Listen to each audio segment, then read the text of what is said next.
nós vamos falar de poder. Poder é uma palavra pequena, mas, ao mesmo tempo, intensa, não é? Pelo poder, os seres humanos fazem muitas coisas até inomináveis, não é? Fazem também coisas boas, mas fazem também aquilo que não é bom. Mas nós não vamos falar essencialmente do poder. Nós vamos falar, pode clicar, de empoderar. Né? De empoderar, mas empoderar, afinal, o que significa empoderar? Pode passar? Do que nós estamos falando? Né? Falamos de mulheres empoderadas, de pessoas empoderadas. Do que a gente fala? Pode passar? Existem aí duas definições, pelo menos, uma mais geral, que vocês podem ver aí, que é a ideia de empoderar significa você atribuir domínio ou poder sobre determinada situação, condição ou característica. Alguns também gostam de definir no sentido de atribuir autonomia, ou seja, é a capacidade que se reconhece em alguém ou que se atribui a alguém, dizendo que essa pessoa tem a condição de controlar determinada situação, que pode ser começando pela sua própria vida, ou seja, ter autonomia para tomar as decisões que têm a ver com a sua própria vida.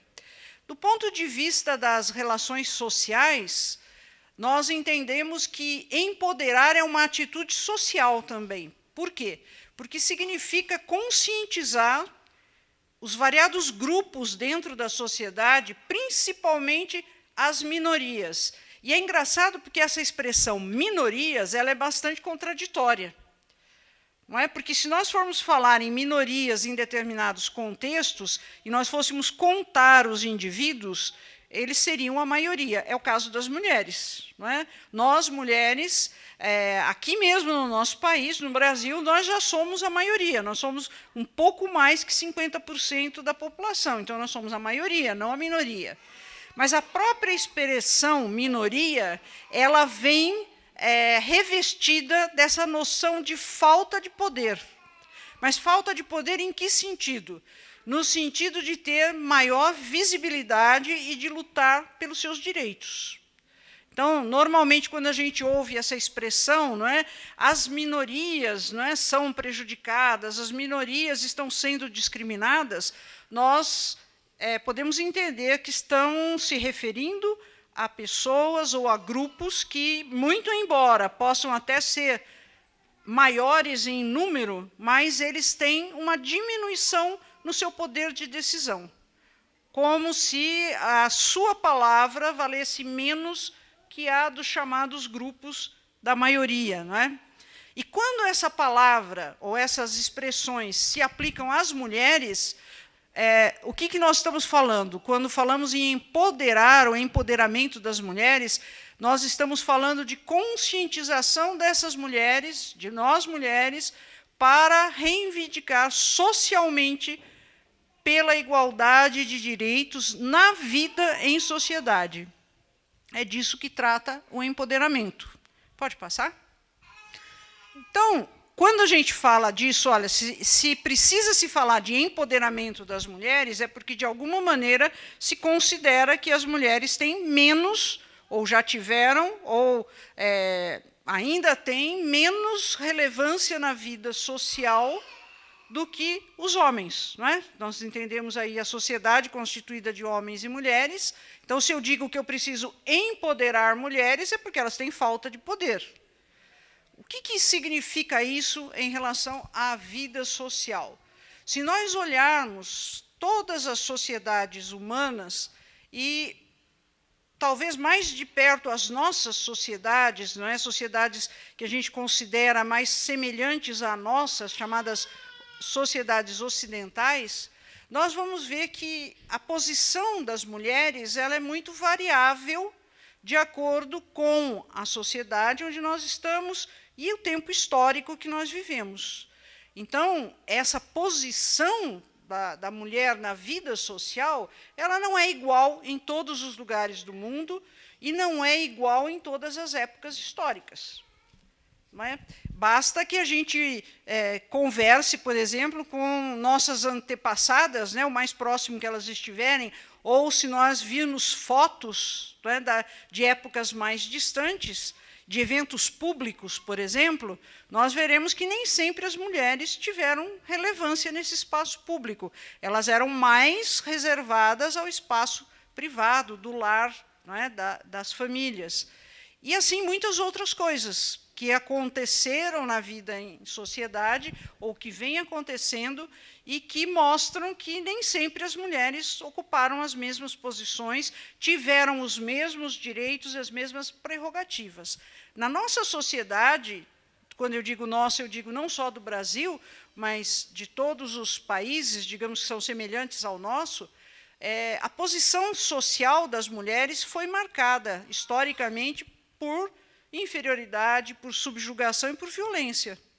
Não é? Os direitos das mulheres, e quando estou falando aqui de direitos, estou falando dos direitos sociais, políticos, eles demoraram muito ou ainda estão em processo de reconhecimento, porque cada país, cada sociedade vai tendo essas alterações em ritmos diferentes, em momentos diferentes. Então, às vezes, a gente ouve falar, por exemplo, que aqui no Brasil ainda existe uma disparidade muito grande entre a remuneração dada às mulheres trabalhadoras em comparação com os homens trabalhadores. Mulheres trabalhando nas mesmas funções que os homens, muitas vezes recebem menos do que eles. Isso é uma desigualdade no que diz respeito ao direito da trabalhadora e do trabalhador. Em outros países, essa diferença já é menor. Então, nossa esperança é que a gente progrida no sentido de eliminar essa diferença. Pode mudar, por favor. Se a gente ouvisse a história das mulheres, né, fizesse um panorama da história das mulheres, a gente veria que é um longo caminho que já foi percorrido e que ainda continua sendo percorrido.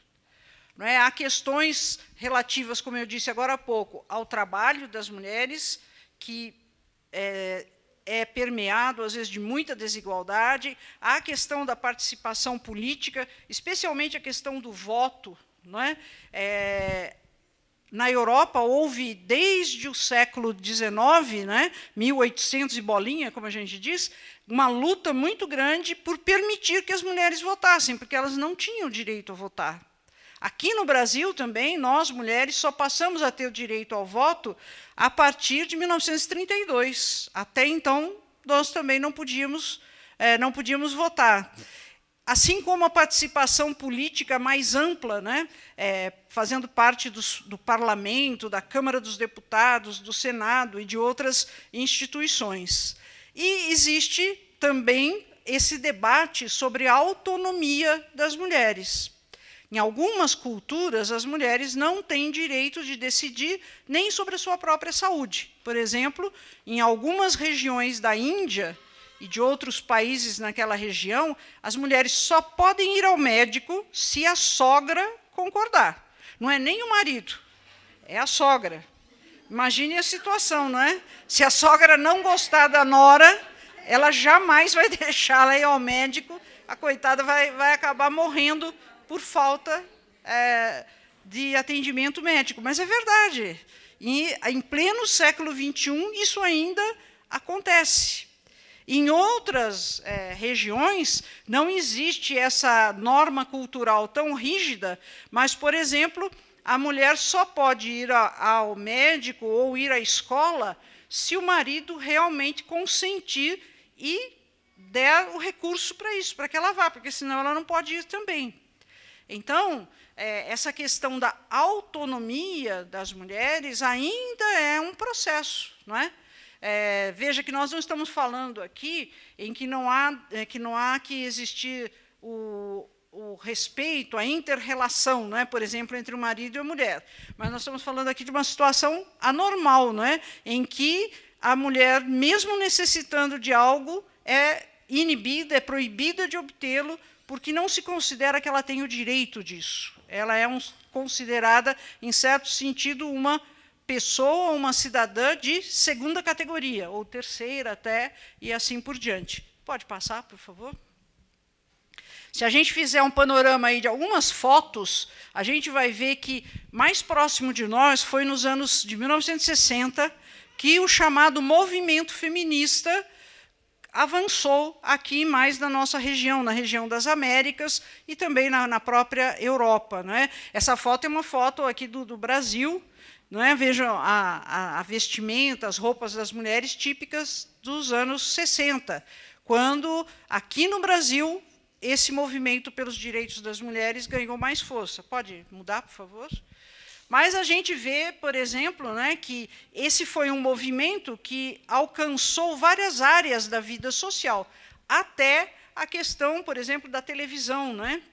Houve uma época, lá nos anos 70, que esse seriado chamado Malu Mulher foi considerado um emblema da luta pelos direitos das mulheres. Se nós fôssemos olhar para o conteúdo dele, nós vamos ver que nem tudo era tão positivo para as mulheres assim.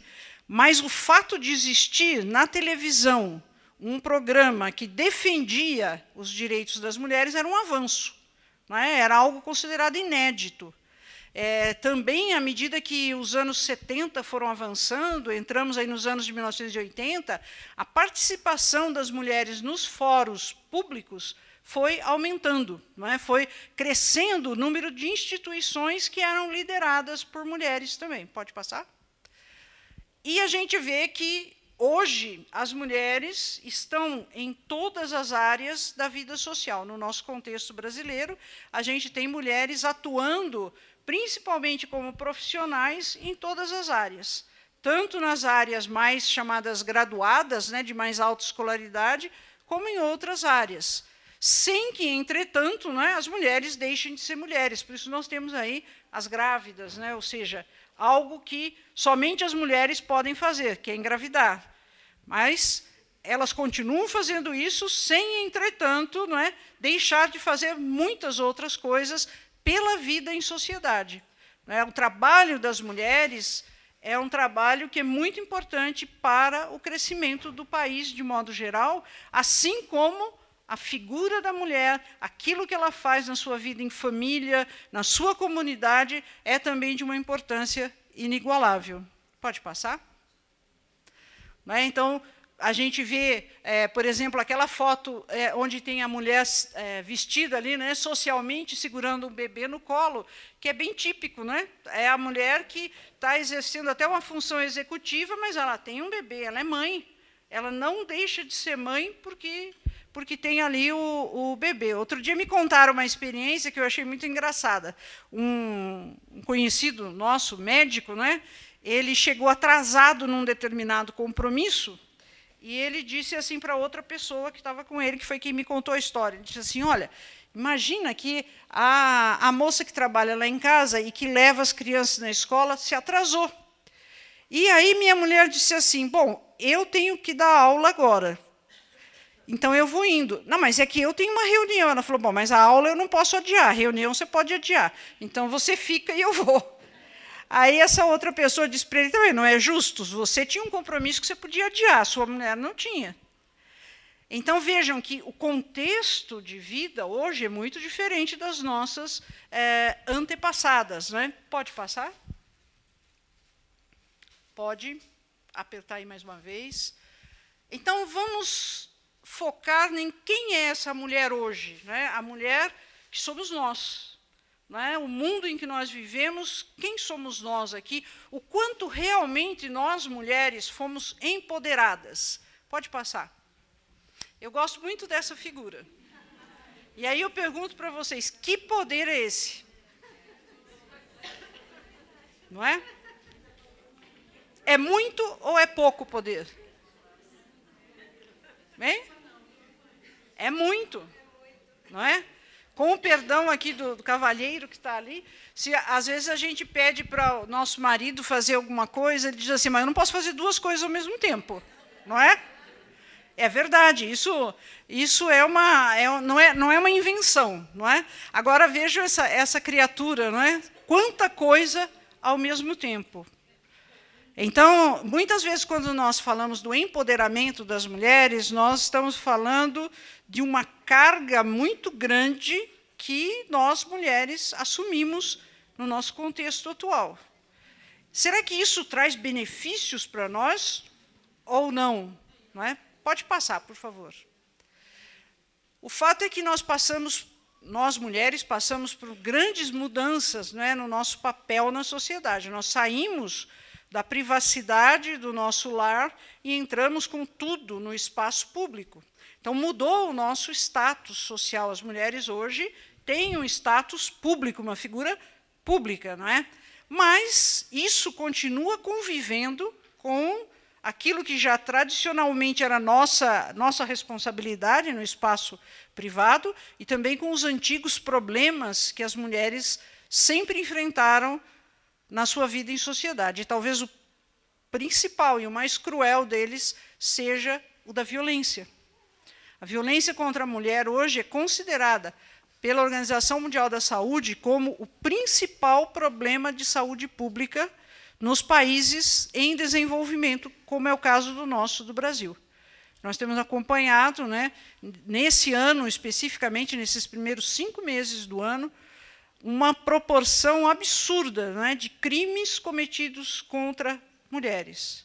Então, a gente tem notícia de violência física, violência psicológica, violência sexual, e, infelizmente, na maioria das vezes, o principal agressor é o marido, o companheiro, o namorado, né, um parceiro que essa mulher tenha. E tudo isso afeta grandemente a qualidade de vida das mulheres. Esse não é um problema novo, é um problema antigo. E houve época em que as pessoas diziam assim, não, à medida que a sociedade evoluir, não é, nós vamos ter gente mais bem educada, mais bem formada, esse problema será superado. Esse problema não foi superado, e, na verdade, esse problema ele é independente de classe social e de formação educacional. Nós temos violência contra a mulher em todas as classes sociais. A diferença é que, às vezes, nos estratos mais altos, né, econômicos, a violência não vem tanto a público.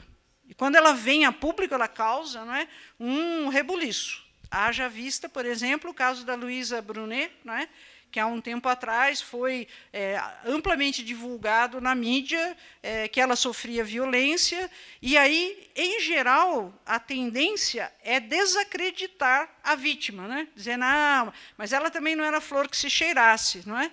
A tendência sempre é muito nessa direção. Quando a violência ocorre nos estratos mais baixos economicamente, a coisa acaba vindo a público porque vai parar na polícia, não é? E aí é divulgado e assim por diante. Mas as pesquisas, os estudos mostram que a violência contra a mulher é uma realidade em todas as classes sociais, independente de escolaridade ou não. Então, não é algo que a educação sozinha resolva. No ambiente universitário, por exemplo, existe muita violência contra a mulher também.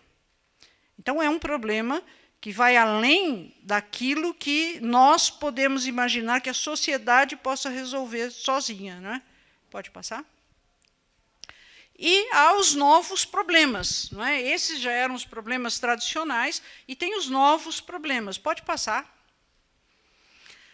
Uma coisa que costuma ser muito dura para as mulheres é a maneira de acomodar, né, trabalho e família. Assim como nós vimos naquela figura, né, a mulher tenta se equilibrar, porque muitas vezes, apesar dela assumir novas funções, ela tem que continuar dando conta de tudo aquilo que antes ela fazia no lar. Mas não só é o trabalho no sentido, o trabalho doméstico, mas também a responsabilidade, por exemplo, em relação aos filhos. Não é? As mulheres têm uma grande preocupação com isso. E nem sempre é fácil equacionar as duas coisas. Não é? Eu dou mais importância para ficar com meus filhos ou eu cumpro determinadas exigências do meu trabalho? Eu abro mão de um trabalho que exige mais para poder cuidar dos meus filhos, porque existe uma pressão social também para ser uma mulher bem-sucedida. Esse é um dos problemas ou uma das dificuldades que acompanham o empoderamento. Eu brinco, às vezes, né, com alguns alunos meus, eu digo, é a filosofia do tio do Homem-Aranha. Quanto mais poder, mais responsabilidade. Então, se você tem todo esse poder, você tem responsabilidade dobrada também. E uma das questões é essa, como é que você equilibra sua responsabilidade na família com sua responsabilidade no trabalho fora de casa. Pode passar? A questão da sexualidade talvez seja uma das questões mais debatidas em relação ao que se considera o empoderamento das mulheres, e talvez onde a gente encontre as maiores distorções também. Porque muito daquilo que pretende se colocar como a liberdade das mulheres nada mais é do que reafirmar a figura da mulher como um objeto sexual. Então, muitas coisas que a gente vê na mídia, por exemplo, dizendo é a liberdade da mulher, ela pode usar o seu corpo como ela quiser, ela pode fazer o que ela quiser. Só que, na verdade, isso se torna uma maneira de reforçar a exploração desse corpo da mulher. A gente vê muito isso na publicidade, principalmente. Como é frequente usar o corpo da mulher como forma de vender produtos, não é? E outras questões também que estão relacionadas à sexualidade, que parecem novos comportamentos, mas, na verdade, continuam trazendo os antigos preconceitos, ou seja, de achar sempre que qualquer coisa que aconteça nesse campo, as mulheres são culpadas. Então, se ela foi estuprada, a culpa é dela, porque ninguém mandou ela andar lá naquele lugar de tarde da noite. Se ela foi assediada, ela deve ter dado algum motivo para ser assediada. E assim por diante, né? Pode passar. E isso tudo também tem reflexo sobre a saúde. Mudou muito o perfil das doenças que acometem as mulheres. Houve época em que os homens eram os campeões das doenças circulatórias, né? O que mais matava os homens eram principalmente o infarto e os AVCs, os derrames. E as mulheres tinham uma diversidade aí de causas para tanto de morbidade quanto de mortalidade. Hoje, essa causa já é a principal causa para as mulheres. E isso está relacionado ao estresse, principalmente ao estresse e a não cuidar devidamente da sua saúde. Um pouco daquele comportamento, né, que os homens têm de dizer, não preciso ir no médico, não estou sentindo nada, né? Então, não estou sentindo nada, não vou ao médico. As mulheres que não eram assim começam a incorporar isso também. Eu não estou sentindo nada, eu não vou deixar de trabalhar, não vou deixar de levar meu filho na escola, eu não vou deixar de fazer meu trabalho na igreja para ir ao médico. Eu não estou sentindo nada. Então, né, talvez não sinta nada mesmo, né? Quando ela acordar já foi muito tarde. Mas, enfim, essas mudanças no status da mulher também trazem novos problemas. Pode passar? Pode passar. Então, a sobrecarga da mudança que o mundo, digamos, fez em relação às mulheres não é suficiente para eliminar a desigualdade, tanto no âmbito doméstico, não é? Ou seja, de que ainda a maior carga do trabalho doméstico é das mulheres, e isso tem implicações no espaço público, ou seja, muitas vezes os empregadores olham para as mulheres e dizem, mas você, sendo mulher, você não pode assumir tal função porque você vai estar sempre com aquela coisa, preciso levar a criança no médico, preciso levar a minha sogra no médico, preciso levar a minha mãe no médico, porque, em geral, essas são coisas que são atribuídas às mulheres. Pode passar? E, ao mesmo tempo, as mulheres, algumas vezes, elas têm muito temor de abrir mão de certas coisas, porque é como se tivesse o medo de perder esse poder que ganharam. Não é? Ou seja, se eu disser que, olha, nesse momento eu vou optar por ficar mais com os meus filhos e vou abrir mão desse trabalho que eu tenho, daqui a um tempo eu volto, né, quando as crianças estiverem maior. Muitas vezes isso é entendido como uma espécie de incapacidade. Aquela ali, olha, está vendo? Não deu conta, precisou largar porque ela não deu conta. Ou seja, é como se fosse uma coisa negativa. A ponto de que, às vezes, a gente pergunta, será que esse empoderamento trouxe autonomia mesmo para as mulheres, autonomia de poder decidir o que eu quero fazer. Eu quero ser dona de casa. É porque eu não posso ser dona de casa? Houve uma época em que havia uma perseguição contra as donas de casa. Se a mulher decide que ela quer ser dona de casa, ela é menos do que a outra que se equilibra entre as duas coisas. Ora, isso também não é autonomia. Eu tenho que ter um emprego executivo bem remunerado, mas eu tenho que ter por quê? Algumas vezes existem pressões econômicas, Isso também não significa autonomia. Se eu tenho que ter, eu já não sou autônomo, eu já não estou podendo decidir. Então, na verdade, muito do que vem junto com esse suposto empoderamento vem a título também de cobranças, cobrar um determinado comportamento de nós, mulheres. Pode passar? Agora, nós estamos nesse meio, nós somos mulheres cristãs, e se a gente olhar para o mundo que nós estamos vivendo, nós fomos beneficiadas por todos esses avanços que ocorreram. Nós tivemos muito mais chances, principalmente, quanto mais jovens, a geração mais jovem tem muito mais oportunidades até de desenvolvimento, mas cada uma de nós aqui já vive num mundo em que muitos desses benefícios nos alcançaram.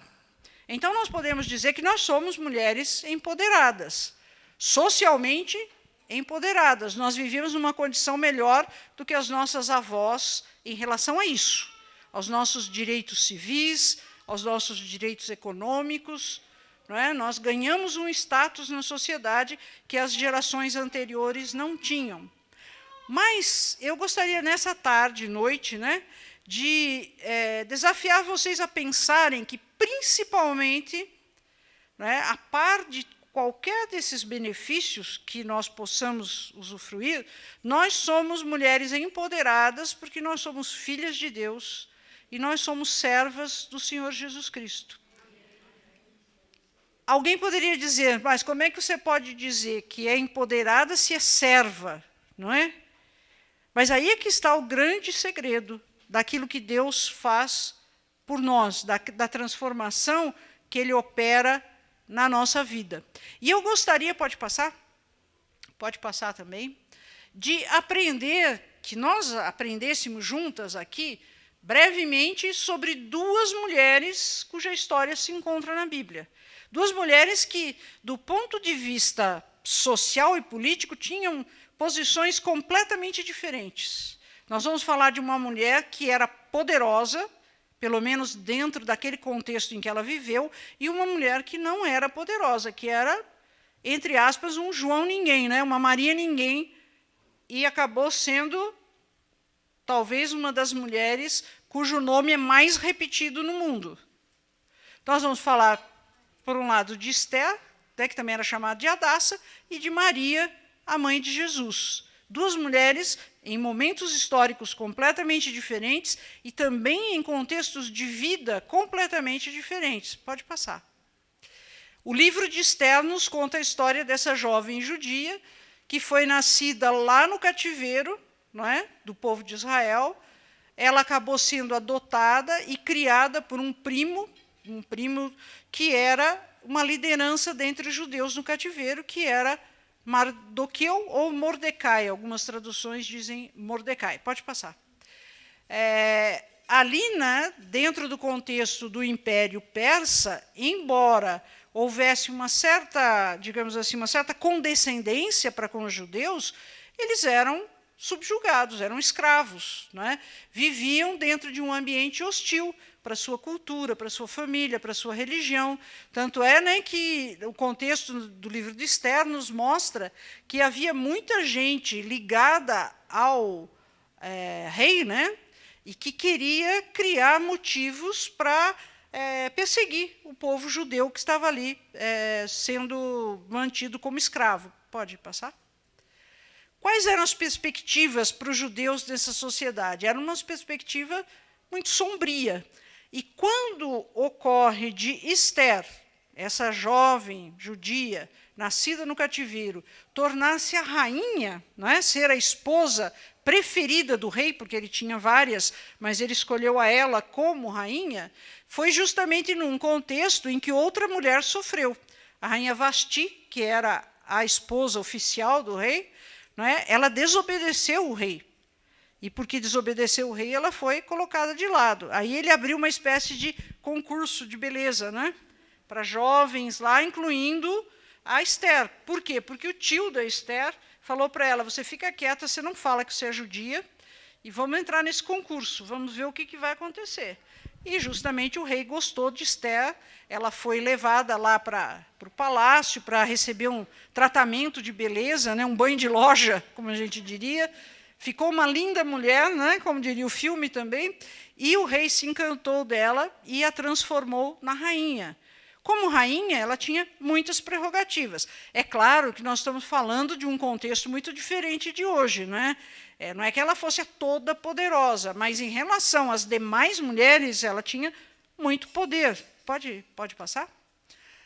E o Mardoqueu, que era o tio dela, o primo, perdão, ele via nisso talvez uma oportunidade de que as promessas de Deus para a restauração do seu povo se confirmassem. Pode passar?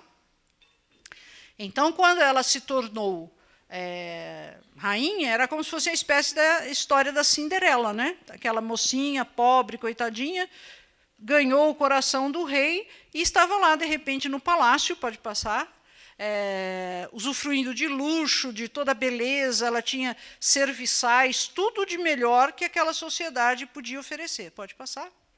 Mas havia algo de podre ali. Havia muitas intrigas, como em toda a corte, né? Havia gente querendo matar o rei, pode passar. Esse sujeito chamado Amã, que era uma espécie de eminência parda, era o primeiro-ministro corrupto, né, lá do Império Persa, ele queria matar o rei para poder, de alguma maneira, chegar mais perto do trono. E também ele odiava o povo judeu, especialmente o Mardoqueu. Ele tinha uma raiva terrível dele, né? E só que o Mardoqueu descobriu uma dessas tramas que era para matar o rei, e ele denunciou. Não é? Mas o Mardoqueu também era um sujeito na dele, ele não foi propagar para todo mundo, dizer assim, olha só o que eu fiz, né? Eu livrei o rei de uma armadilha e tal. Ele ficou na dele, mas o rei soube que alguém havia denunciado essa trama, e os caras que queriam matar o rei foram eles mesmos mortos, né? Pode passar. Nesse meio tempo, o Amã fica muito bravo, porque ele diz assim, não, eu não vou perdoar esse Mardoqueu pelo que ele fez. Eu vou dar um jeito de fazê-lo cair em desgraça com o rei. E fez isso usando a fé de Mardoqueu. Ele conseguiu que o rei baixasse lá um decreto de que todos tinham que se curvar diante do próprio Amã e diante do próprio rei, e reconhecer que ele era como Deus. Logicamente, Mardoqueu não fez isso, não é? E o que é que o Amã queria fazer? Ele queria denunciar isso ao rei e conseguir que não só Mardoqueu fosse enforcado, como também todo o povo que estava lá em cativeiro fosse mais oprimido, fosse prejudicado. E é aí que Mardoqueu vai falar com Esther. E ele diz para Esther, olha, nós temos esse problema, você precisa nos ajudar, porque você é rainha, ou seja, você é poderosa, você pode conversar com o rei, você pode falar com ele.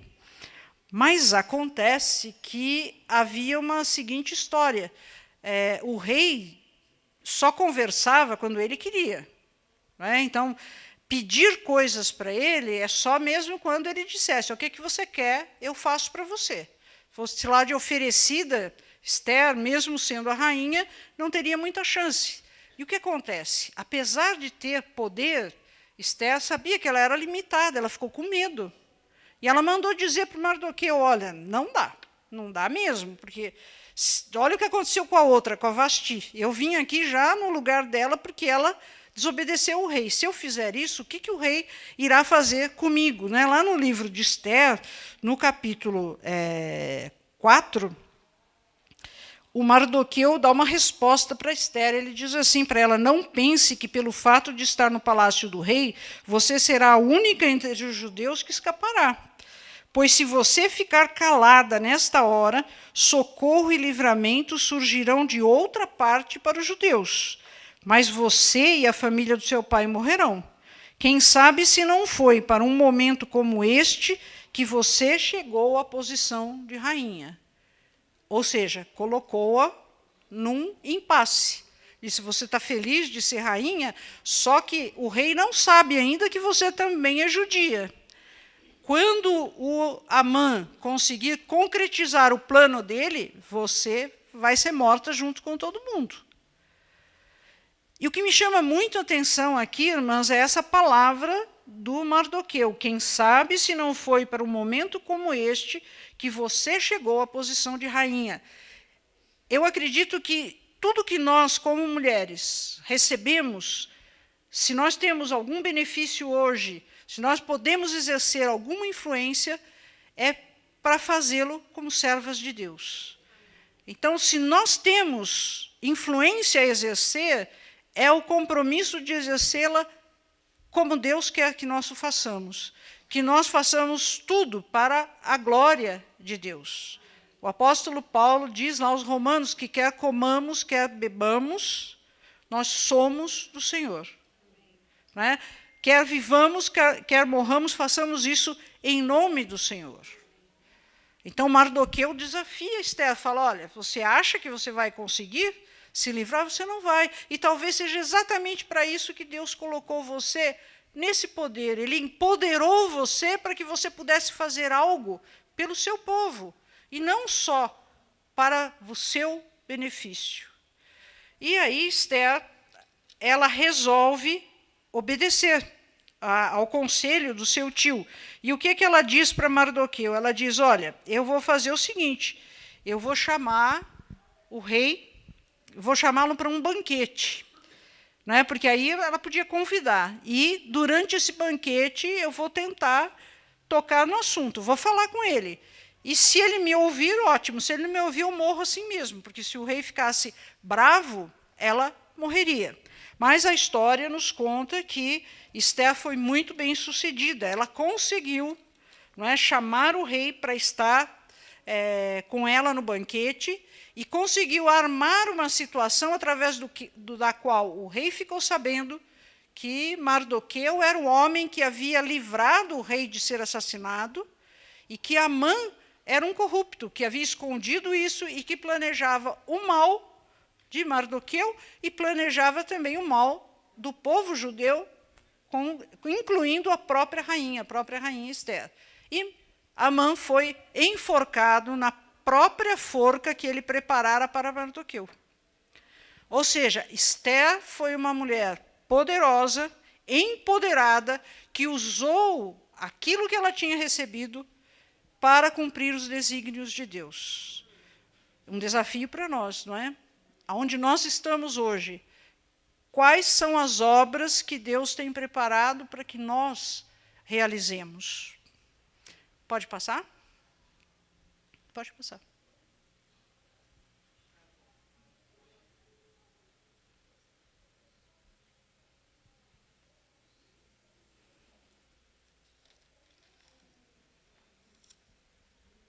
Não tem problema. Nós vamos falar agora da outra mulher, que, como eu disse para vocês, a mulher que não tinha aparentemente nenhum poder. Nós vamos falar de Maria. Maria, segundo os estudiosos, né, da Bíblia e da história bíblica, eles estimam que Maria tivesse mais ou menos 16 anos, não é, na época em que ela foi escolhida por Deus, e Deus fez com que ela... pode passar esse todo, a gente já falou disso. Pode passar. Isso, ela foi chamada para ser a mãe do Salvador com essa idade, com 16 anos, que era típico daquela época, né? Não é que fosse uma coisa estranha, porque elas se casavam cedo, tanto é que Maria já estava prometida em casamento a José. Mas o fato dela ser chamada para ser a mãe do Salvador resultou numa reviravolta na sua vida. Porque o fato dela engravidar sem nunca antes, né, coabitado, né, com era noivo dela, não viviam juntos ainda, isso, numa sociedade como em que ela vivia, ia depor contra ela. Né, dizer, olha só, ela merece ser apedrejada, porque ela enganou o seu noivo, era como se ela já estivesse casada com ele. Não é?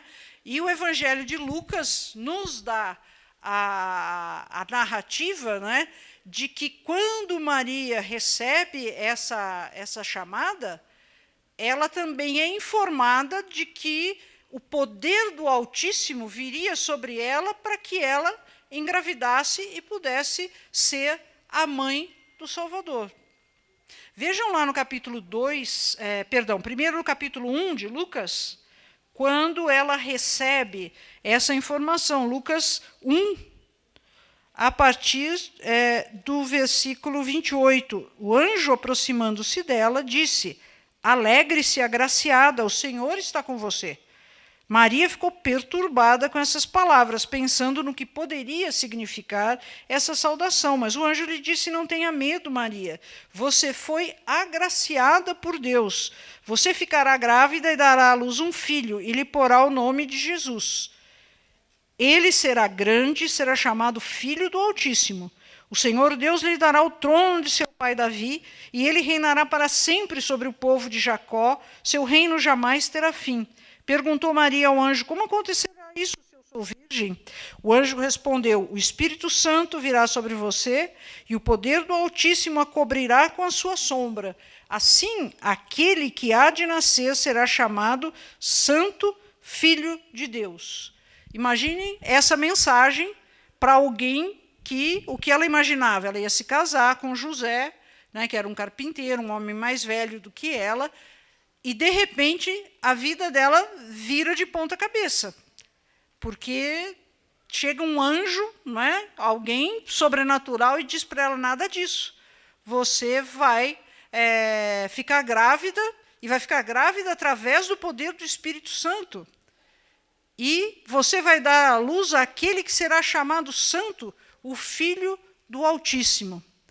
O que nós observamos na reação de Maria? Não é? Primeiro, ela fica perturbada, lógico, porque é uma coisa extraordinária, mas, em seguida, nós vamos ver, através do seu cântico, não é, que está registrado a partir do versículo 46, que ela engrandece ao Senhor. Ela diz: a minha alma engrandece ao Senhor, e o meu espírito se alegra em Deus, meu Salvador, pois atentou para a humildade da sua serva. Ou seja, ela se reconhece como alguém totalmente dependente de Deus, alguém que não tinha nenhum mérito. Ele olhou para mim, eu, 16 anos, uma jovenzinha, e ele está me dizendo que eu vou ser a mãe do Salvador. E ela diz mais: de agora em diante todas as gerações me chamarão bem-aventurada, pois o poderoso, vejam, o poderoso, aquele que tem o poder, né, fez grandes coisas em meu favor. Santo é o seu nome. A sua misericórdia estende-se aos que o temem de geração em geração. Ele realizou poderosos feitos com seu braço, dispersou os que são soberbos no mais íntimo do coração. Ou seja, ela reconhece que o poder pertence a Deus e que era esse poder que estava sobre ela. Mas sempre que eu leio a história do nascimento de Jesus, o que me chama a atenção é o versículo 19 de Lucas 2. Depois que Jesus nasce, depois que os anjos cantam, né, aquele hino maravilhoso de glória a Deus nas alturas, e que os pastores vão lá, né, vão adorar o menino recém-nascido, Maria, porém, guardava todas essas coisas e sobre elas refletia em seu coração. Ou seja, ela tinha um temor em relação àquilo. E, de fato, eu acredito, pensando, né, como um ser humano, que ela não entendia tudo o que estava por vir. Tanto é que, se vocês lembram, quando Jesus fica em Jerusalém conversando lá com os doutores da lei, ela e José chegam e ela diz, por que você fez isso?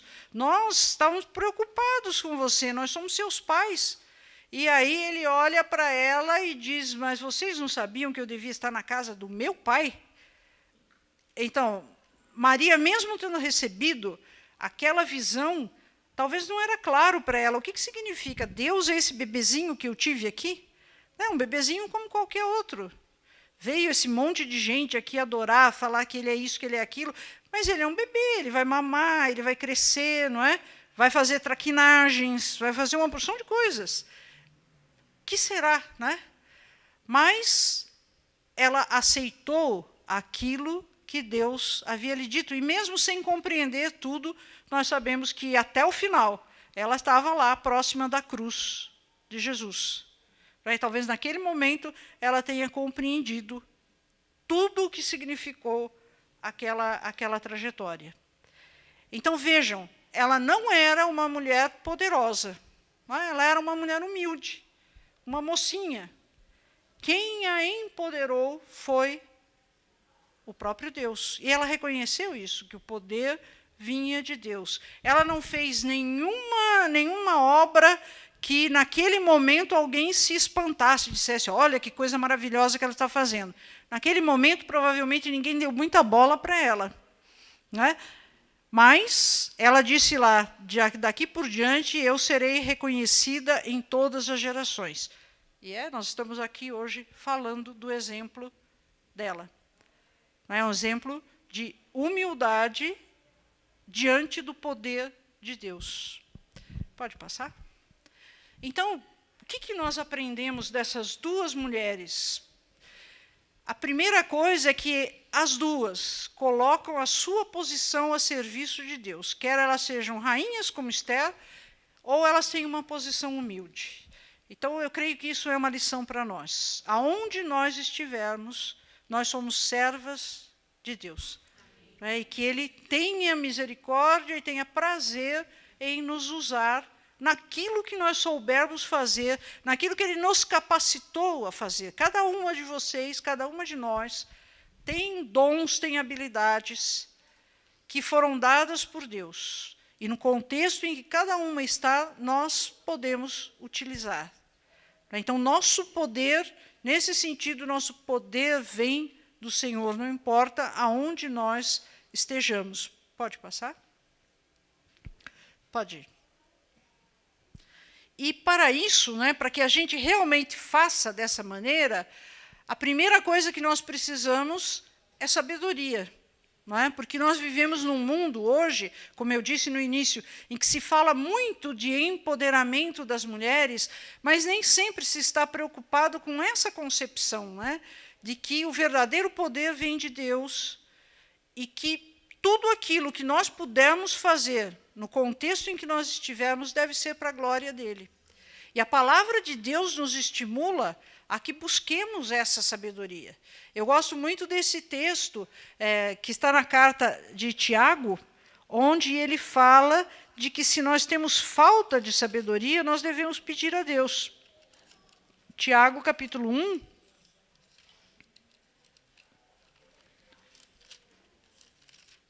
Tiago, capítulo 1, a partir do versículo 2, ele vai dizer, eu leio ali no versículo 5, se algum de vocês tem falta de sabedoria, peça a Deus que a todos dá livremente, de boa vontade, e lhe será concedida. Peça-a, porém, com fé, sem duvidar, pois aquele que duvida é semelhante à onda do mar, levada e agitada pelo vento.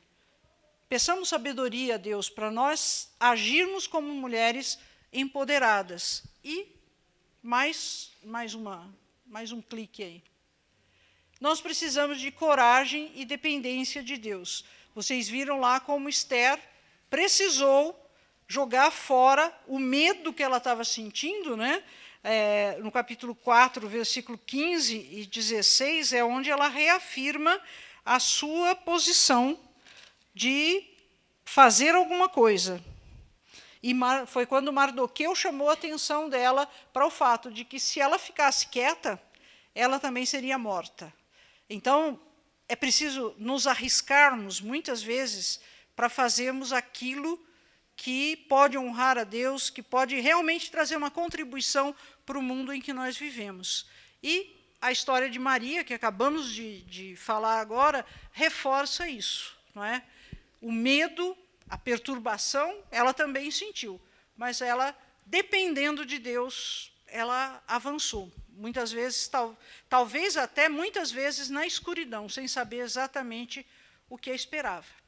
E eu creio, irmãs, que nós, como mulheres, nós temos hoje esse mesmo desafio. Nós temos recebido benefícios, né? Nós somos mulheres que hoje têm mais poder do que as nossas antepassadas. A questão é como nós vamos usar esse poder. Não é? Tudo que Deus dá a nós, e que Ele deu à humanidade, pode ser usado para o louvor dEle, para a glória dEle, ou não. A gente vê isso na história do mundo. Não é? Quantas coisas boas a inteligência humana é capaz de fazer, e quantas coisas más, ruins, a inteligência humana também é capaz de fazer. Então, o poder que há em nós, na verdade, pertence a Deus. Não é? E usá-lo, nós precisamos de sabedoria para usá-lo. Que Deus abençoe a cada uma de vocês, que abençoe a mim, a nós todas, para que assim nós possamos ser. Né? Nós sejamos, de fato, mulheres poderosas, superpoderosas, né? As meninas superpoderosas. Mas, nesse sentido, da onde vem o nosso poder? Ele vem de Deus e ele pertence a Deus. Não é? Deus abençoe vocês. Amém.